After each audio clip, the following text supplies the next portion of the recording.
ንስሐ ዘማዊውን ድንግል ታደርገዋለች ይላል አይልም? አዎ። እንዴት ነው ድንግል የምታደርገው ማለት? የሥጋ ድንግልናውን ትመልስለታለች ማለት አይደለም። አንድ ሰው ንስሐው ፍጹም ሆነ የሚባለው ኃጢአቱን መተው ብቻ ሳይሆን የኃጢአቱን ስር ነቅሎ ጥሎ ልክ አንዲት ሕፃን ልጅ ወይም አንድ ሕፃን ልጅ ገና 5 ዓመት 6 ዓመት በታች ያሉ ልጆች በሴትና በወንድ መካከል ያለ ሩካቤ ምን እንደሆነ በህሊናቸው እንደማያውቁት እውነተኛ ንስሐው ፍጹም የሆነለት ሰው ሩካቤ ምን እንደሆነ ከአይምሮው እስኪጠፋ ድረስ አይምሮው ድንግልና ይሰጠዋል። ንስሐ ዘማዊውን ድንግል ታደርጋለች ማለት ህሊናው ልክ እንደ ሕፃን ልጅ እንደ 40 ቀን ሕፃን ይላሉ አባቶቻችን። የ40 ቀን ሕፃን እንዲህ ያለ ነገር እንደማያውቀው ህሊናው ወደዚያ ንጽህና ትመለስለታለች ማለት ነው። እግዚአብሔር ህሊናችንን ለዚያ ደረጃ ያድርስልን። ስንፍና መናፍስት ያደረብን ሰዎች መገለጫዎች አንደኛውና የመጀመሪያው ለማንኛውም ነገር መደበር። ይሄ መደበር ያልኩት እንግዲህ የዘመኑ ቋንቋ ስለሆነ ነው። ዳተኛ መሆን። ይሄንም አድርጉ ሲሉት ብድግ ብሎ የማያደርግ ማለት ነው። ቅምድምድምድ በኋላ እንደዚህ ይደርሳል። ስሜቱ አይምሮ ውሻ አይለውም። በነገራችን ላይ ቀዝቃዛ ነው የሚሆነው። እንቅልፍ ይለዋል። ብዙ ጊዜ እንቅልፍ ዝም ብሎ አሁን ቤተክርስቲያንም መጥቶ እንቅልፍ እየተማረም እንቅልፍ እየሰማም እንቅልፍ ዝም ብሎ የእንቅልፍ መንፈስ ይው አድርጎ አይደለም የሚወስደው። እንዲሁ ዝም ብሎ የማይለማ የማይነቃ ልፍስፍስ ያደርገዋል። ጸሎት መጸለይ ያለብኝ ይላል፣ ግን ቆይ ትንሽ ቆይቼ ይላል። ቤተክርስቲያን መሄድ እንዳለበት ይነሳና ቆይ ትንሽ ሰዓቱ ገና ነው አለ ጊዜ ቆይ ነው የሚለው። በነገራችን ላይ የስንፍና የዚህ የዳተኝነት መገለጫ ያለው የስንፍና መንፈስ ያለበት ሰው ንስሐም ሲሉት ከነገ ወዲያ የሚቀጥለው ሳምንት እዚህ ቦታ ሂጄ ከመጣሁ በኋላ እንትኑ እንዲህ ከሆነ በኋላ ቁረብ እንትኑ እንዲህ ከሆነ በኋላ እንዲህ ካደረግኩ በኋላ እንዲህ ከሆንኩ በኋላ አይነተኛ መገለጫው ከሆነ ጊዜ በኋላ ነው የሚለው። ሁል ጊዜ አድርገው። ይሄ መንፈሱ ነው፣ ጋኔኑ ነው እንደዚህ የሚያደርገው። እና ለማንኛውም ነገር ደግሞ ጣዕም ያጣል። ለምሳሌ ቤተክርስቲያን ሊሄድ ብሎ ይመጣና ሲመጣ ገና የሚጸለየው ይጠፋል። ራሱ ወደዚያ ይንከራተታል። የሴቱና የወንዱ መቋሚያ ያደበላልቀዋል። እየተቀደሰም ቢሆን አይገባውም። ዝም ብሎ የራሱ ዞሮ ተንከራቶ የሚሄድ ሰው አለ። ዝም ብሎ ምን ያህል ጊዜ መቆየት እንዳለበት አያውቅም። አንዴ እዚያ ዛፉ ስር ይቀመጣል። ከዚያ በኋላ ጆሮውን ቀና ያደርጋል። የሚደረገው አይጥመውም። ተነስቶ ይሄዳል። ደግሞ ወይ ትዝ ይሉታል። የሆነ የረሳቸው ሰዎች ሁሉ ምንም መረጋጋት አይችልም። ይሄ እንዲህ የሚያደርገው የስንፍና መንፈስ ነው ይላሉ። ሁለተኛው መልኩ ደግሞ በእውነቱ አስገራሚ ነው። ባዛና ያደርገዋል ይላሉ። ማለት ረፍት የለሽ ብኩን ነው የሚሆነው። ግን የተከናወነ አንድ ነገር አያደርግም። አንድ ነገር ሲጨብጥ ሌላ ነገር ትይዝለዋል። አሁን ላንብብ ብሎ ቁጭ ሲል ብድግ አድርጎ ዝም ብሎ ስልኩን ማየት፣ ደግሞ የሆነ ነገር እንደገና ወደዚህ ይመጣል። አንድ ነገር ተረጋግቶ ማድረግ አይችልም። ባዛና ቀዥቃዣ፣ ቢሮው ተቀምጦ ይቁነጠንጣል። ረፍት የለውም፣ ሰላም አይሰጠውም። ቤቴ ብሄድ ይሻላል እና ቤት ይሄዳል። ቤቱ እንደገና ያስጠላዋል። ጓደኛ ይፈልጋል። የሆነ ሰው አግኝቶ ማውራት ያሰኘዋል። ይሄ አይነተኛ የስንፍና መንፈስ መገለጫው ነው ክርስቲያኖች። እና ተራ ነገር የሚያስቅ እየተጋነነ ውሸቱ የበዛ ማአት ነገር ከዛ ምስጢሩን ሁሉ ይገልጣል። ምክንያቱም መለፍለፍ ያስገድደዋል። የግድ ማውራት ያለበት ይመስለዋል። በቃ ሰዎች ካልደወሉለት ራሱ ይቁነጠነጣል። የሆነ ነገር የጎደለው ቅብዝብዝብዝብዝ ያደርገዋል። አንድ ነገር ተረጋግቶ መጨረስ አያስችለው። እግዚአብሔር ከዚህ መንፈስ የተያዘውን ሁሉ መድኃኔ ዓለም ክርስቶስ ይፈውስልን። ስንፍና ከገዳይ በጣም ካደገኛ ችጋርም ሁሉ ጎትተው ከሚያመጡት ኃጢአቶች አንዱ ስንፍና ነው። ክርስቲያኖች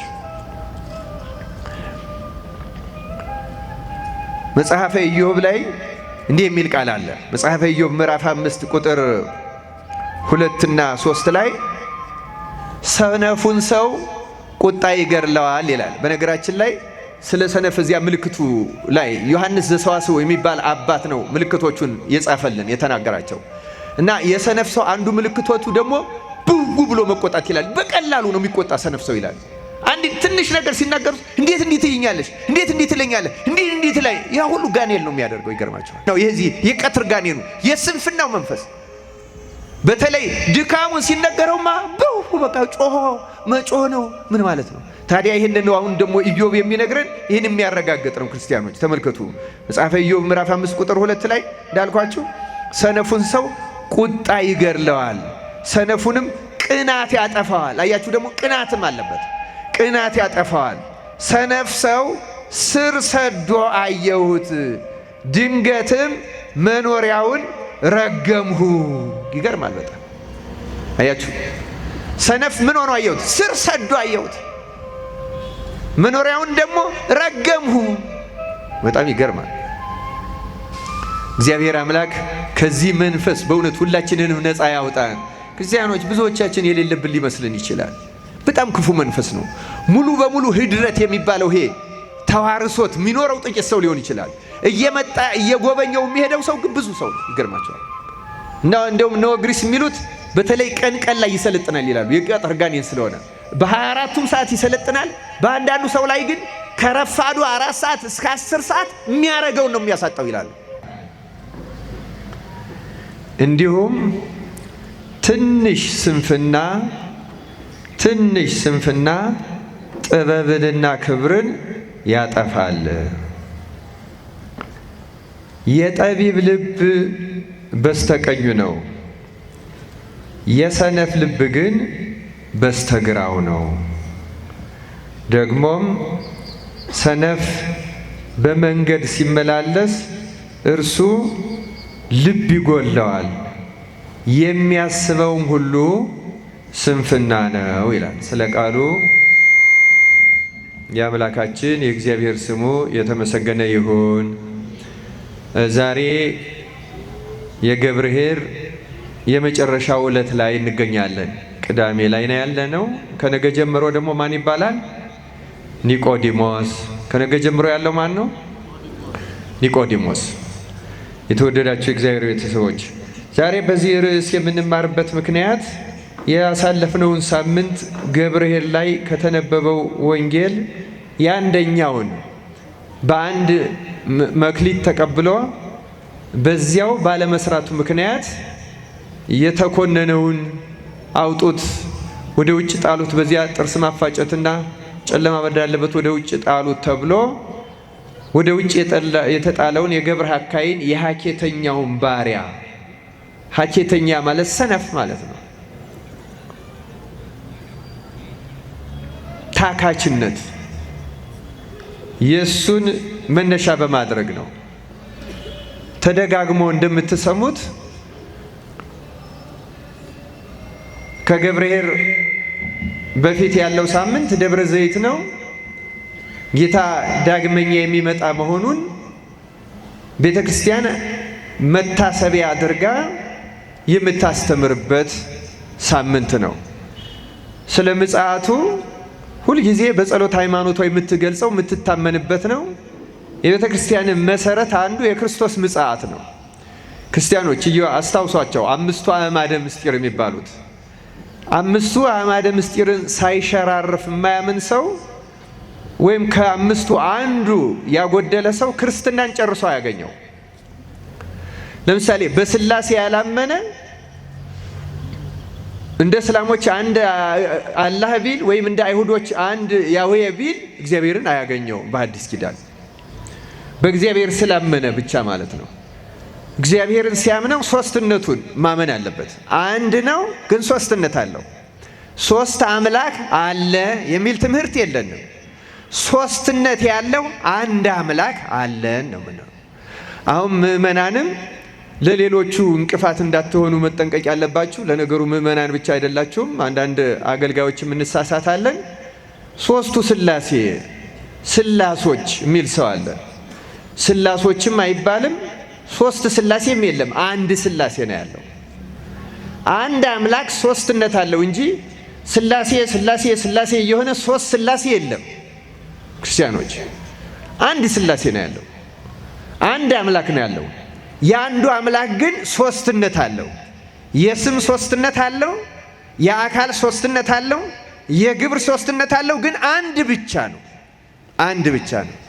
ስላሶችም ተብሎ የብዙ ስላሶች ማለት በሬዎች፣ ፍየሎች እንደማለት የተለያዩ ማለት ነው።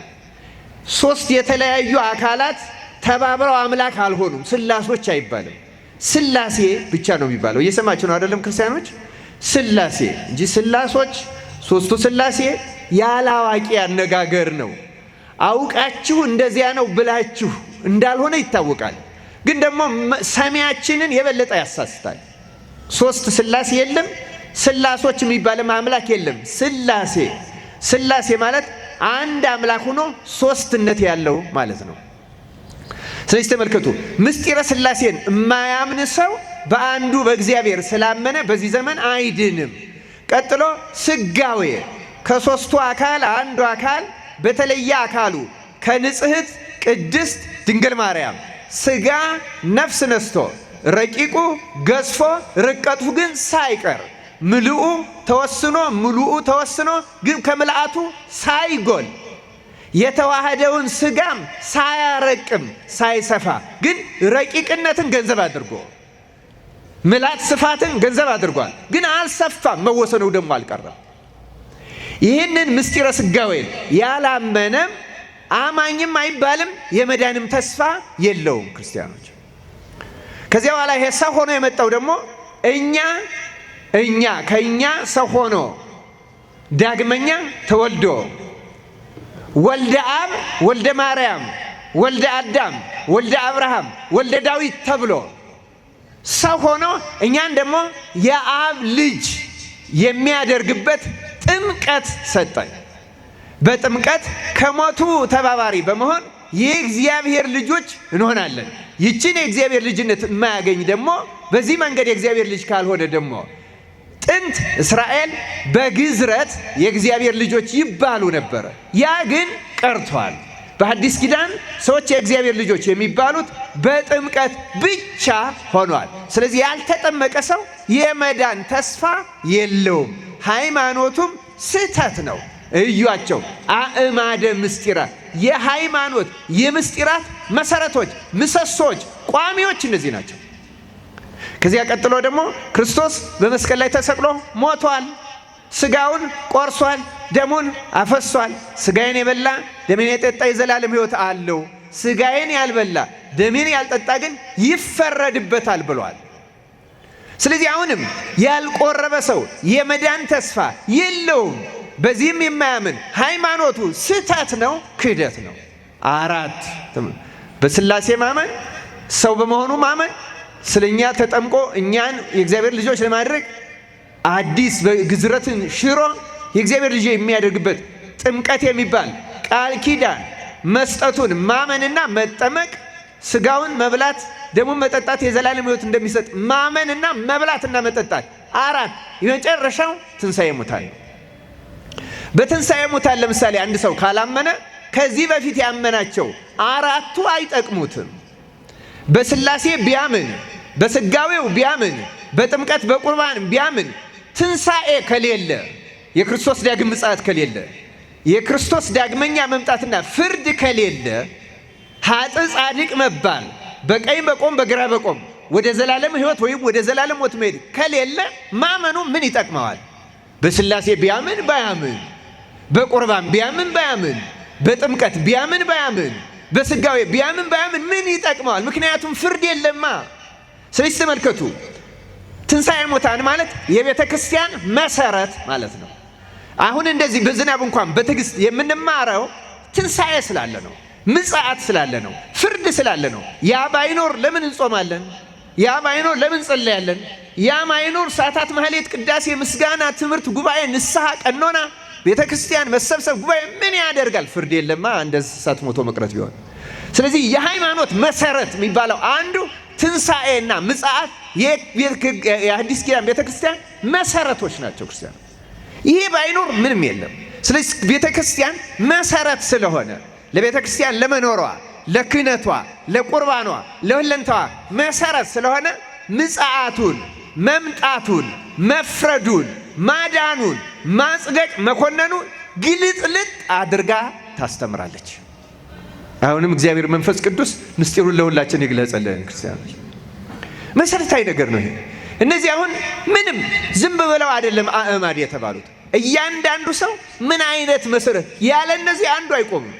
በትንሣኤ ሙታን እንደ ሰዱቃውያን አምኖ በሥጋዌ ባያምን አይድንም፣ በሥላሴ ባያምን አይድንም። ከአምስቱ አንዷ ላይ ነቅ ያለበት ገደል ገባ። በቃ ምንም ጥቅም የለውም።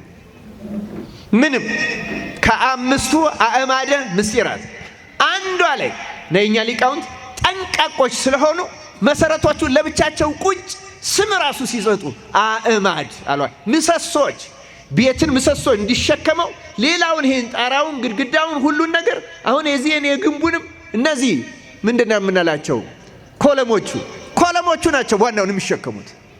ሌላ ሁሉ አጫፋሪ ነው። የሃይማኖት ምሰሶች እንደዚህ ናቸው ክርስቲያኖች።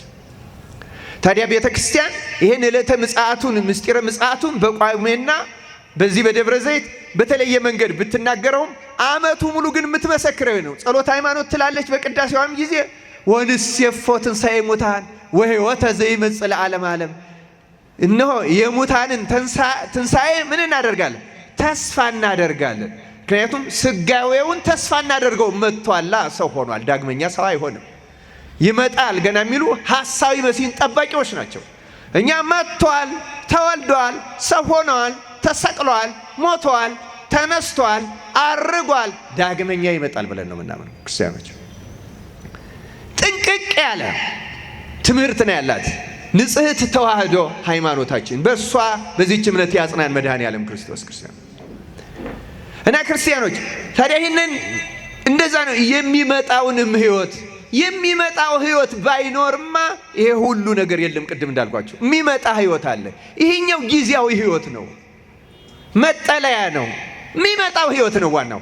ይሄ ዓለም ወደዚያ ህይወት ለመሄድ መዘጋጃ ብቻ ነው።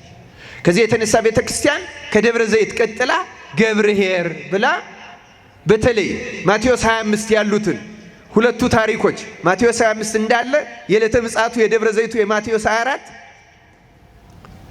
ቅጥያ ነው። የዚያ ቀጣይ ክፍል ነው እና ደግሞ ታሪኮቹ ራሱ አስተማሪዎችም አስደንጋጮችም ናቸው። ለምንድን ነው አስደንጋጮች የምንለው?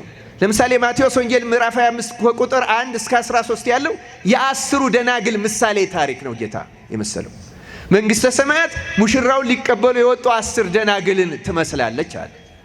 5ቱ ልባሞች፣ 5ቱ ደግሞ ምንድን ናቸው አለ? ሰነፎች። ርዕሳችን ስንፍና ነው። ተመልከቱ። ትንሽ ስንፍና ምንና ምን ታጠፋለች ነው የተባለው። ስንቱን ነገር ጥበብን ሁሉ ክብርን ሁሉ ታጠፋለች ክርስቲያኖች። እዩ ሶሎሞን ምን እንደሚለው ትንሽ ስንፍና። አሁን እነዚህ 5ቱ ደናግል ስናያቸው አንደኛ ደናግል ናቸው ክርስቲያኖች። ደናግል የሚለው ቃል ትልቅ ምስጢር ያለው ነው። ትልቅ ትርጉም ያለው ነው። ምን ያህል ትልቅ ትርጉም እንዳለው በጥቂቱ መግለጽ ያስፈልጋል። በእውነቱ የስጋን ንጽህና የጠበቀ ብቻውን ድንግል አይባልም በሊቃውንት እና በመምህራን ዘንድ። ኦሪት ዘፍጥረት ምዕራፍ 24 ላይ ርብቃ ለይስሐቅ የታጨችበትን ታሪክ እንዲህ የሚል ቃል አለው። ርብቃ መቼስ የይስሐቅ የአብርሃም መልእክተኛ ምልክት ሰጥቶ ይህች ትሁን ካለ በኋላና ርብቃ ግመሎቹን ካጠጣለች በኋላ ስለሷ ሲናገር መጽሐፍ ልጅቱም ወይም ሴቲቱም ይላል ወንድ የማታውቅና ድንግልም ነበረች ይላል። ወንድ የማታውቅና ድንግልም ነበረች። ቅዱስ ዮሐንስ አፈወርቄን ሲተረጉም ወንድ የማታውቅ ያላት የሥጋ ንጽህናዋን ክብረ ንጽህናዋን ያላስገሰሰች ያልረከሰች ንጽህናዋን የጠበቀች ማለት። ድንግል ማለት ግን ሕሊናዋም ያልባዘነ ያልባከነ ያልተመኘ ማንን አገባ ይሆን የትኛው ባሌ ይሆን ይሄ ይሆን ያ ይሆን ብላ ለአንድም ቀን አንድንም ሰው ያልተመኘች። ይስሐቅ የክርስቶስ ምሳሌ ስለሆነ ቤተ ክርስቲያን በእውነት እነሱም ሴቶቹ የቤተ ክርስቲያን ምሳሌዎች ናቸው። ለዚያ ነው ይላል ቅዱስ ዮሐንስ አፈወርቅ። ስለዚህ ተመልከቱ፣ ወንድ ያልደረሰባት ወንድ የማታውቅና ድንግል ሲል እየደገመው አይደለም። የቀዳሚው ለስጋዋ የኋለኛው ለሕሊናዋ ነው። ስለዚህ ተመልከቱ፣ ድንግል መባል የስጋን ሰውነት ንጽህና ከመጠበቅ ያለፈ ከፍ ያለ ነገር ነው። ታላቁ አባት ባስልዮስ ዘቂሳርያ በተነሳሂነቱ በጣም ከትህትናው የተነሳ እንዲህ ይላል፣ እኔ ከሴት ጋር አልተኛሁም፣ ድንግል ግን አይደለሁም ይላል የኛ ትሁት አባት ባስልዮስ። የእግዚአብሔርን ቃል ሲናገር ከአንደበቱ እንደ እሳት ልክ በእሳት አምሳል መንፈስ ቅዱስ በበዓለ ሃምሳ በጰራቅሊጦስ በሐዋርያት ላይ እንደወረደ እሳት እየተጎረደ ከአንደበቱ እየወጣ ምእመናንን ሲዋሃዳቸው ቅዱስ ኤፍሬም አይቶ ምስክር ሆኖለታል። በምትሃት በድግምት አየር አጋንንትን ጠንቋይ ስቦ አንዲትን ያላቅሙ የሆነች ሴት ያጋባው ሰውና የክህደቱን ክርስቶስን ክጃለው ብሎ የክህደት ወረቀቱን ለአየር አጋኔን መቃብር ላይ የሰጠን ሰው ባስልዮስ 40 ቀን አጽሞ አጋድሎ እየጸለየ በመንፈሳዊ ተጋድሎ ሰይጣኑን አሸንፎ ከብዙ ዓመት በኋላ የወሰዳትን ወረቀት ከጋኔሉ እጅ ተቀብሎ ያንን ክርስቶስን የካደ ከጋኔን አፋቶ አለያይቶ ለክርስቶስ ማርኮ ያመጣ ታላቅ ጻድቅ ነው ባስልዮስ። ባስልዮስ ከሞተ በኋላ በሕይወት እያለ ያልተፋቀችላትን ኃጢአቷን በወረቀት ያለው ኃጢአቷ በሙሉ ከተፋቀ በኋላ አንድ ትቀራለች። ወደ ቅዱስ ኤፍሬም ይጃላል። ቅዱስ ኤፍሬም ደግሞ ወደ ባስልዮስ ግን ሞቶ ታገኘዋለሽ፣ ሳትጠራጠሪ አስከሬኑ ጣየው ይፋቅልሻል አላት። ሞቶ አስከሬኑ ላይ እጹብ የሆነችን ኃጢአት የፋቀ ያስተሰረየ ብርቱ ጻድቅና አማላጅ ነው። ይሄ ጻድቅ ትሑት ስለሆኑ ጻድቃን፣ ትሑት ስለሆኑ ሊቃውንት፣ ትሑት ስለሆኑ ቅዱሳን እኔ ከሴት ጋር አልተኛውም ግን ድንግል አይደለሁም ማለት ይገርማቸዋል። አያችሁ ድንግልና እንዴት ከባድ እንደሆነ። ክርስቲያኖች አባ ጊዮርጊስ ዘጋስጫ እነ ቅዱስ ኤፍሬም በተለይ ውዳሴ አምላክ በተባለ አሁን ቅርብ ጊዜ በአማርኛ ተተርጉሟል። ይሄ መዝገበ ጸሎት ላይ ባለው ሳይሆን የ7 ቀን ራሱን የቻለ ዳዊት የሚያክል ትልቅ የነ አባ ሲኖዳ የነ ቅዱስ ዮሐንስ የነ አባ ጳኩሚስ የነዚህ ስብስብ ያለበት ትልቅ ውዳሴ አምላክ ላይ ጸሎት አለ። እዚያ ጸሎት ላይ ቅዱስ ኤፍሬም ከትህትና የተነሳ ድንግሉ ኤፍሬም እኔ ከዘማዎቹ ጋር ዝሙትን ፈጸምኩ እያለ ንስሐ ይገባል። የቅዱሳን የትህትና ነው። የትህትናም ብቻ አይደለም፣ መንፈስ ቅዱስ እንደኛ ያለ ዘማ ሲጸልየው እንዲታረቅበት ለነሱ የገለጸው ነው። ክርስቲያኖች ድንግልና ከፍ ያለ ነው። መጽሐፍ ስለተነሳያን ሲናገር ንስሐ ዘማዊውን ድንግል ታደርገዋለች ይላል አይልም? አዎ እንዴት ነው ድንግል የምታደርገው ማለት የሥጋ ድንግልናውን ትመልስለታለች ማለት አይደለም። አንድ ሰው ንስሐው ፍጹም ሆነ የሚባለው ኃጢአቱን መተው ብቻ ሳይሆን የኃጢአቱን ስር ነቅሎ ጥሎ ልክ አንዲት ሕፃን ልጅ ወይም አንድ ሕፃን ልጅ ገና 5 ዓመት 6 ዓመት በታች ያሉ ልጆች በሴትና በወንድ መካከል ያለ ሩካቤ ምን እንደሆነ በህሊናቸው እንደማያውቁት እውነተኛ ንስሐው ፍጹም የሆነለት ሰው ሩካቤ ምን እንደሆነ ከአይምሮው እስኪጠፋ ድረስ አይምሮው ድንግልና ይሰጠዋል። ንስሐ ዘማዊን ድንግል ታደርጋለች ማለት ህሊናው ልክ እንደ ሕፃን ልጅ እንደ 40 ቀን ሕፃን ይላሉ አባቶቻችን። የ40 ቀን ሕፃን እንዲህ ያለ ነገር እንደማያውቀው ህሊናው ወደዚያ ንጽህና ትመለስለታለች ማለት ነው። እግዚአብሔር ህሊናችንን ለዚያ ደረጃ ያድርስልን። እረ እንደው ኃጢአት በደላችን ይቅር ብሎ ለመንግስቱ ያብቃን። እዩላችሁ አሁን ይህን የነገርኳችሁ ስለምንድን ነው? ድንግልና ምን ያህል ከፍ ያለች ነገር መሆኗን እወቁ። ግን 10 ደናግል ተመልከቱ። ለዚህ ድንግልና ከበቁ በኋላ ከዚህ ድንግልና በኋላ ትንሽ ስንፍና ተገኘችባቸው። ይውላችሁ ትንሽ ስንፍና ደናግል ናቸው ይላል። ከደናግል አሁን የዕለተ ምጽአት ፍርድ በጎቹን በቀኝ ፍየሎቹን በግራ ያቆማል የሚለውን ሁላችንን እናውቀዋለን። ግን እነማን ናቸው? እስኪ እነማን ናቸው የሚፈረድባቸው ስንል የሚመስለን ለአንዳንዶቻችን ዘማውያን ልክ ነው፣ ዘማውያን ይፈረድባቸዋል። ሌቦች፣ ዋሾች፣ ገዳዮች ልክ ነው፣ እነዚህ ሁሉ ይፈረድባቸዋል። የእግዚአብሔር ቃል ግን የሚነግረን ክርስቲያኖች አስተውሉ፣ የእግዚአብሔር ቃል ግን የሚነግረን እነዚህ የታወቀ ኃጢአት ሰርተው ንስሐ ያልገቡ ሰዎች ብቻ አይደለም የሚፈረድባቸው። ከፍ ያለውን ጸጋና ክብር ከያዙ በኋላ ትንሽ ስንፍና የተገኘችባቸው ልክ እንደ 5ቱ ደናግል ነገራቸው ሊከስር ይችላል። ክርስቲያኖች አያሳዝናችሁም? ስንፍና ምን እንደምታደርግ። እነዚህ እኮ ደናግል ናቸው። ህሊናቸው ንጹህ ነው። ዝሙትን አያስቡትም፣ ስርቆትን አያስቡትም፣ መግደልን አያስቡትም፣ ወይም ሌላው ነገር አያስቡትም።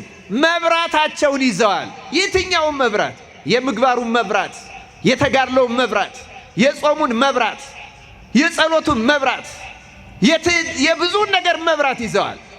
አንድ ግን ዘይት ጎደላቸው። ያ ዘይት የተባለው ምን ይመስላችኋል ክርስቲያኖች? ዘይት ምንድነው? በመጽሐፍ ቅዱስ ዘይት 2-3 ቦታ በወንጌል ተገልጿል። ለምሳሌ ሉቃስ 10 ላይ ከኢየሩሳሌም ወደ ኢያሪኮ ሲሄድ በወንበዴዎች ተይዞ የተደበደበውን ቁስለኛ ሳምራዊው ዘይትና ወይን ቁስሎቹ ላይ አፍሶ አሰረለት ይላል አይልም? ወይም ደግሞ ስትጾሙ እንደ ግብዞች አትጠውልጉ፣ እናንተ ፊታችሁን ታጠቡ፣ ራሳችሁን ተቀቡ፣ ዘይት ተቀቡ የሚል ቃል አለ። ዘይት ተብሎ ተቀቡ፣ መቀባት። ዘይት የፍቅር ምሳሌ ነው ክርስቲያኖች። ስለዚህ ተመልከቱ ክርስቲያኖች፣ እነዚህ ደናግል ቅድም እንደነገርኳችሁ ድንግልና አስጨናቂና ከፍ ያለች ነገር ናት። ድንግልናን ያህል ከኖራቸው በኋላ ምናኔን ያህል ከኖራቸው በኋላ ሰይድ ቀዊም ጾም ጸሎት ከኖራቸው በኋላ ብዙ ትሩፋት መብራት የተሰኘ ከሰበሰቡ በኋላ ዋናው ነገር ጎደላቸው። ምን? ዘይት የተባለ ፍቅር። ቅዱስ ጳውሎስ እንዳለው ተራራን እስካፈልስ እምነት ቢኖረኝ ሥጋዬን ለአራዊት እስከምሰጥ ሰማዕትነት ብቀበል ጸጋ ልሳን ተሰጥቶኝ በመላእክት ቋንቋ ብናገር ፍቅር ግን ከሌለኝ ምንድን ነኝ አለ? ከንቱ ነኝ። አያችሁ። ስለዚህ የእግዚአብሔር ቃል እየነገረን ያለው ምንድን ነው? እናንተ የሚመስላችሁ የሚፈረድባቸው የለየላቸው ወንበዴዎች ጋጠወጡ ምናምን ብቻ ይመስላችኋልን? አይምሰላችሁ። መናኝ ገዳማዊ ይፈረድበታል። ይኸው 5ቱ ደናግል ተፈርዶባቸዋል። አገልጋይ፣ ሐዋርያ፣ ካህን፣ ጳጳስ ይፈረድበታል። በምን ምክንያት? እኔ ንጽሕናዬን ጠብቄልሃለሁ ይለዋል ጌታን መጥቶ። በአፌ አልዋሸሁበትም፣ በእጄ አልሰረኩበትም፣ በአካሌም ዝሙት አልፈጸምኩበትም፣ የሰጠህኝ መክሊት ጠብቄያታለሁ ሰውነቴ ውስጥ ቀብሬ። እኔ እኮ አትርፍበት ነው ያልኩ እንጂ ቅበራት አላልኩም ይላል ጌታ። ጠብቄዋለሁ። ተመልከቱ፣ አንድ መክሊት የሰጠው ሰው የተፈረደበት በመስረቅ አይደለም፣ በማመንዘር አይደለም፣ ኃጢአት በመስራት አይደለም። ተመልከቱ፣ ጠብቄያለሁ እደነቃለሁ ብሎ ነበር የጠብቀው። መጠበቅ ብቻውን አያጸድቅም። ድንግልና መጠበቅ ብቻ፣ ንጽሕና ከንፈርን መጠበቅ ብቻ ትልቅ ነገር ነው፣ ግን ብቻውን በቂ አይደለም። ይኸው ከጠበቁት ውስጥ የማይጠቀሙ የማይጸድቁ የሚኮነኑ አለ።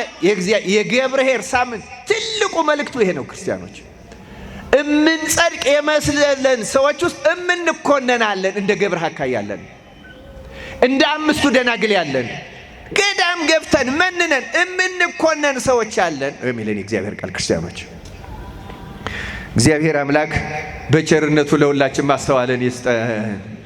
በምን ተኮነኑ ስንል ሁለቱም ወንጌል የሚነው 5ቱ ሰነፎች። ይህንንም ደግሞ ጌታ ሆይ ይኸው መክሊትን ጠብቄያለሁ ሲለው አንተ ሰነፍ ነው ያለው። ምንድን ነው ያለው? ተናገሩ። ምንድን ነው ያለው?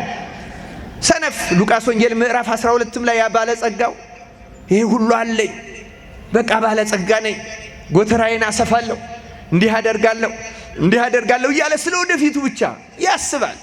ሰራተኛ ነው። ሰርቆ የሰበሰበው አይደለም፣ ቀምቶ ያመጣው አይደለም፣ ሰርቼ ነው ብሎ ነው። ግን ደግሞ በንጽህና መስራትና ማግኘት ብቻውን አያጸድቅም። አንተ ሰነፍ። ዛሬ መላእክት ነፍስህን ይፈልጓታል። ይሄ የሰበሰብ ሁሉ ለማን ይሆናል? ሰነፍ የተባሉትን ብናያቸው ይገርማቸዋል። በሌላ ነገራቸው ትጉዎች ናቸው። በጣም አስገራሚ ነው። በሌላ አይወቀሱም። አስገራሚው ነገር ይሄ ነው። ክርስቲያኖች በዝሙት ይህም በመሰለው አይወቀሱም።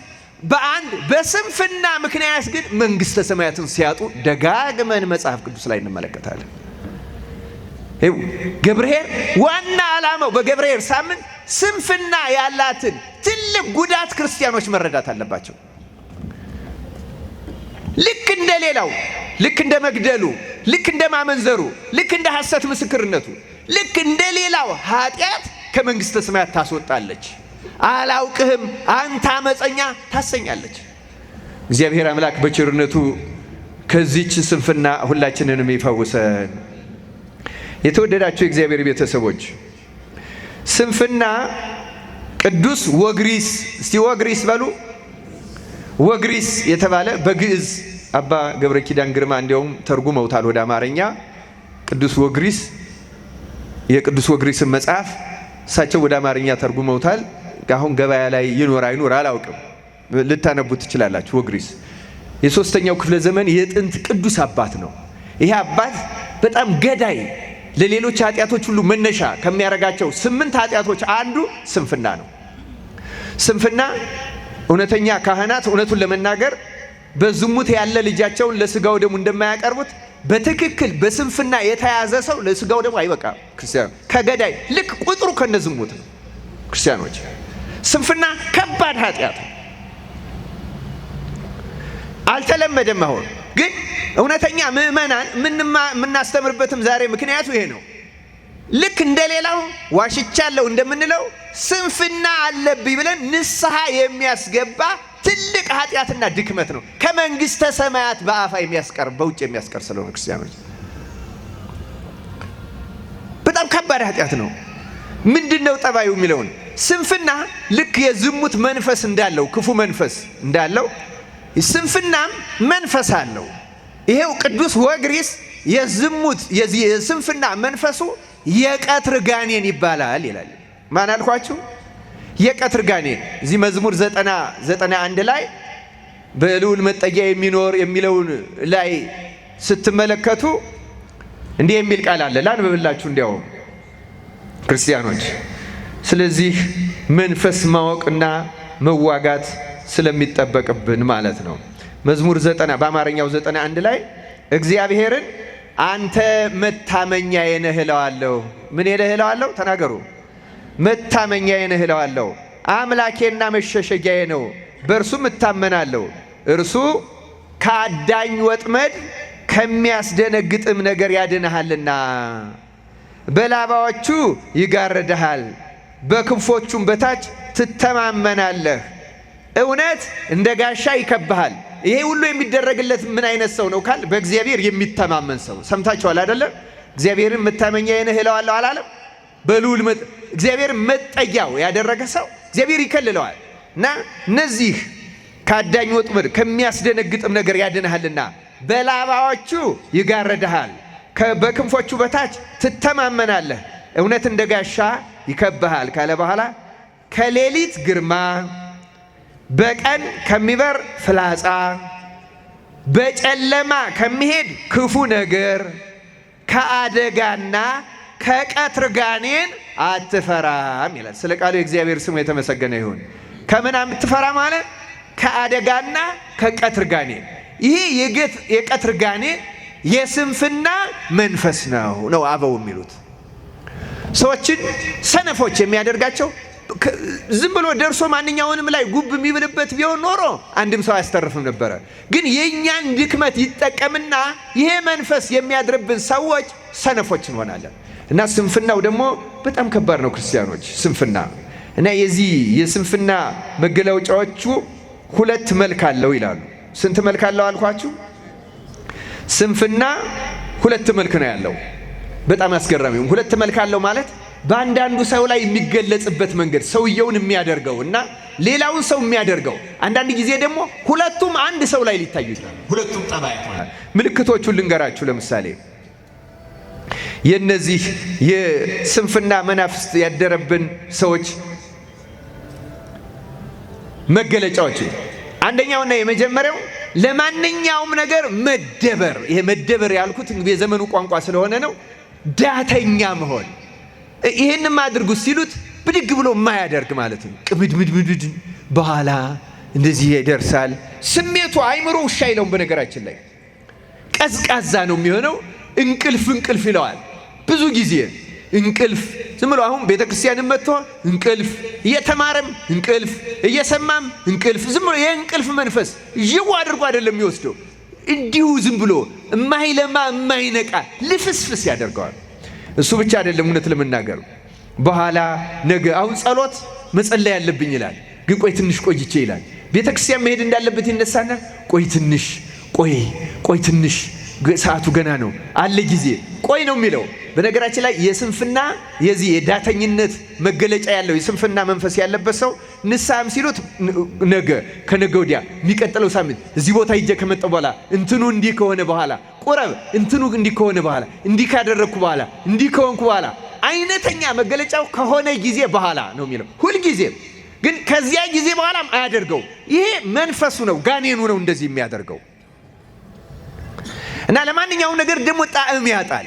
ለምሳሌ እስቲ ቤተክርስቲያን ሊሄድ ብሎ ይመጣና ሲመጣ ገና የሚጸልየው ይጠፋል። ራሱ ወደዚያ ይንከራተታል።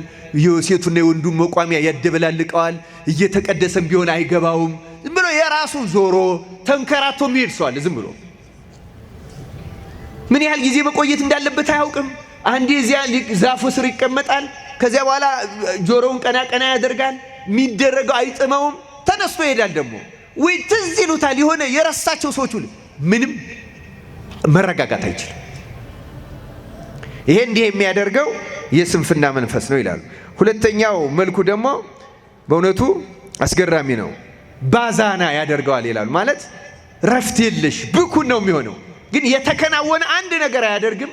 አንድ ነገር ሲጨብጥ ሌላ ነገር ትይዝለዋል። አሁን ላንብብ ብሎ ቁጭ ሲል ብድግ አድርጎ ዝም ብሎ ስልኩን ማየት፣ ደግሞ የሆነ ነገር እንደገና ወደዚህ ይመጣል። አንድ ነገር ተረጋግቶ ማድረግ አይችልም። ባዛና ቀዥቃዣ፣ ቢሮው ተቀምጦ ይቁነጠንጣል። ረፍት የለውም። ሰላም አይሰጠውም። ቤቴ ብሄድ ይሻላል እና ቤት ይሄዳል። ቤቱ እንደገና ያስጠላዋል። ጓደኛ ይፈልጋል። የሆነ ሰው አግኝቶ ማውራት ማውራት ማውራት ያሰኘዋል። ይሄ አይነተኛ የስንፍና መንፈስ መገለጫው ነው ክርስቲያኖች። እና ተራ ነገር የሚያስቅ እየተጋነነ ውሸቱ የበዛ ማአት ነገር፣ ከዛ ምስጢሩን ሁሉ ይገልጣል። ምክንያቱም መለፍለፍ ያስገድደዋል። የግድ ማውራት ያለበት ይመስለዋል። በቃ ሰዎች ካልደወሉለት ራሱ ይቁነጠነጣል። የሆነ ነገር የጎደለው ቅብዝብዝብዝብዝ ያደርገዋል። አንድ ነገር ተረጋግቶ መስጨረስ አያስችለው። እግዚአብሔር ከዚህ መንፈስ የተያዘውን ሁሉ መድኃኔ ዓለም ክርስቶስ ይፈውስልን። ክርስቲያኖች እነዚህ ምልክቶች የምናገረው በመጽሐፍ የተጻፉ ናቸው። ልክ እንደ በሽታ ከራሴ አውጥቼ የተናገርኩት አንድ ቃል የለኝ። ልክ አሁን የወባ በሽታ የራሱ ምልክት እንዳለው ማንቀጥቀጡ፣ ትኩሳቱ፣ ምግብ ማስጠላቱ፣ ማስታወኩ ምልክት እንዳለው የስንፍና ምልክቶቹ እነዚህ ናቸው። ረፍት የለሽ መሆን። ቤተ ክርስቲያንም ቁጭ ብለን ረፍት አይሰጠንም። ይሁን ንግር ትዝ ይለናል። ልክ ወደዚያ ስንሄድ ደግሞ ሌላ ያሳስበናል። ኧረ አምላካችን ሆይ ይቅር በለን በቸርነት። በእውነት እግዚአብሔር ከዚህ መንፈስ ነፃ ያውጣን። ክርስቲያኖች በጣም አስገራሚ ነገር ነው። አሁን ይሄ ትንሽ ልተኛ ላንቀላፋ እንደዚህ ነው እንሂድ እያሉት እንኳን በእውነቱ ለቤተ ክርስቲያን ተነስ ሲባል እስቲ ቆይ ትንሽ እንላለን አንልም? እንዲው ቄሶቹም እኮ ገና እንዲው እናንተ ደግሞ ተጋ ያለ ሰው ካለ አያታስቀምጥ እንግዲህ እንዲው ጀመረ የሚባሉ ሰዎች አሉ። እንዲህ ይላል መጽሐፈ ምሳሌ ምዕራፍ 6 ቁጥር 4 ጀምሮ፣ ለዓይንህ እንቅልፍን ለሽፋሽፍቶችህም እንጉልቻን አትስጥ። እንደ ሚዳቋ ከአዳኝ እጅ እንደ ወፍም ከአጥማጅ እጅ ትድን ዘንድ አንተ ታካች ወደ ገብረ ጉንዳን ሂድ። መንገዷንም ተከትለህ ተመልክተህ ጠቢብ ሁን። አለቃና አዛዥ ገዥም ሳይኖራት መብላም በበጋ ታሰናዳለች፣ መኖዋንም በመከር ትሰበስባለች እና ቁጥር 10 ላይ በጥቂት ትተኛለህ፣ ጥቂት ታንቀላፋለህ፣ ትተኛም ዘንድ ጥቂት እጅህን ታጥፋለህ። አያችሁ፣ ጥቂት ልተኛ ቆይ ትንሽ እንላለን አንለም? ይች መገለጫው። ከዚያ እንዲህ ይላል ሶሎሞን፣ እንግዲህ ድህነትህ እንደ ወንበዴ ችጋርህም ሰይፍ እንደታጠቀ ሰው ይመጣብሃል። ስንፍና ከገዳይ በጣም ካደገኛ ችጋርም ሁሉ ጎትተው ከሚያመጡት ኃጢአቶች አንዱ ስንፍና ነው። ክርስቲያኖች መጽሐፈ ኢዮብ ላይ እንዲህ የሚል ቃል አለ። መጽሐፈ ኢዮብ ምዕራፍ 5 ቁጥር 2 እና 3 ላይ ሰነፉን ሰው ቁጣ ይገድለዋል ይላል። በነገራችን ላይ ስለ ሰነፍ እዚያ ምልክቱ ላይ ዮሐንስ ዘሰዋስው የሚባል አባት ነው ምልክቶቹን የጻፈልን የተናገራቸው። እና የሰነፍ ሰው አንዱ ምልክቶቹ ደግሞ ብው ብሎ መቆጣት ይላል። በቀላሉ ነው የሚቆጣ ሰነፍ ሰው ይላል። አንድ ትንሽ ነገር ሲናገሩ እንዴት ትይኛለሽ፣ እንዴት ትለኛለህ፣ እንዴት ላይ ያ ሁሉ ጋኔል ነው የሚያደርገው። ይገርማቸዋል። የስንፍናው የዚህ የቀትር ጋኔሉ የስንፍናው መንፈስ በተለይ ድካሙን ሲነገረውማ ብው በቃ መጮህ ነው። ምን ማለት ነው ታዲያ? ይሄንን ነው አሁን ደግሞ ኢዮብ የሚነግረን። ይሄን የሚያረጋግጥ ነው። ክርስቲያኖች ተመልከቱ።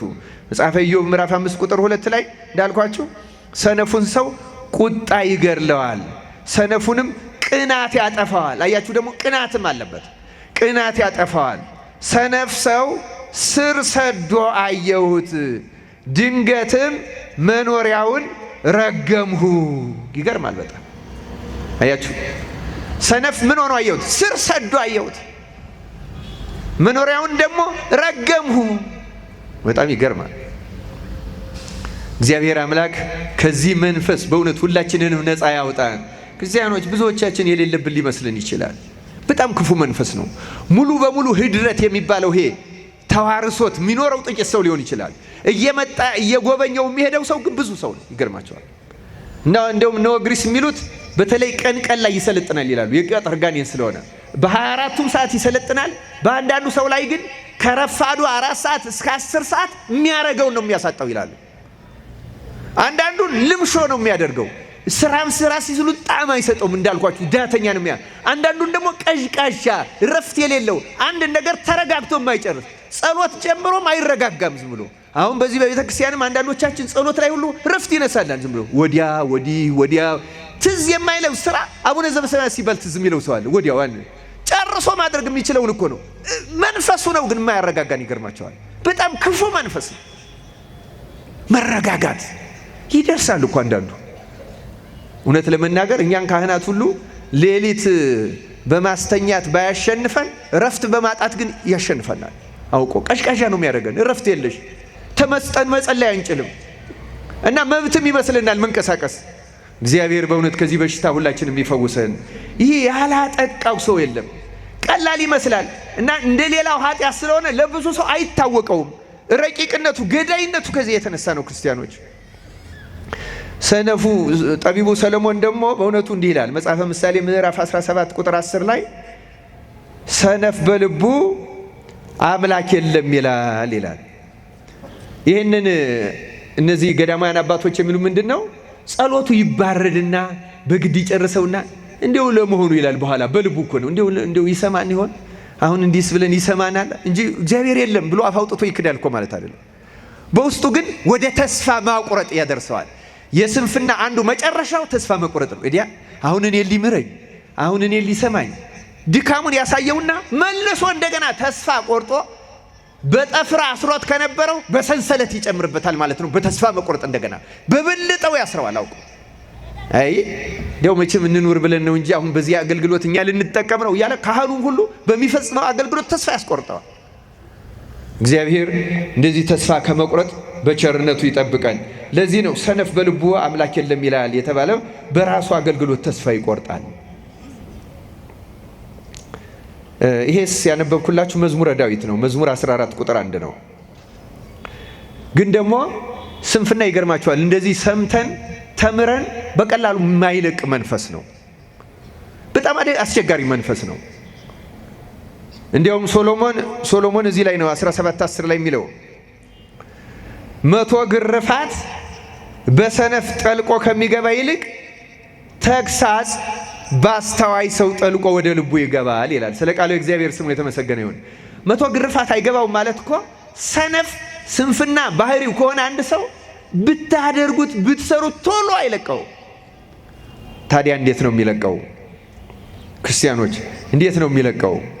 መፍትሄው ምንድን ነው? ቅዱሳን አበው የሚናገሩት የመጀመሪያው ሰነፍ መሆኑን አውቆ መናዘዝ አለበት ይላሉ። ለካህን በተናዘዛት ቅጽበት የዚህ የቀትር ጋኔን ኃይሉ መድከም ይጀምራል ይላሉ። ምን ማድረግ ይጀምራል? መድከም። ምክንያቱም ተናዞበታል። ክህነት ዋዛ እንዳትመስላችሁ ክርስቲያኖች።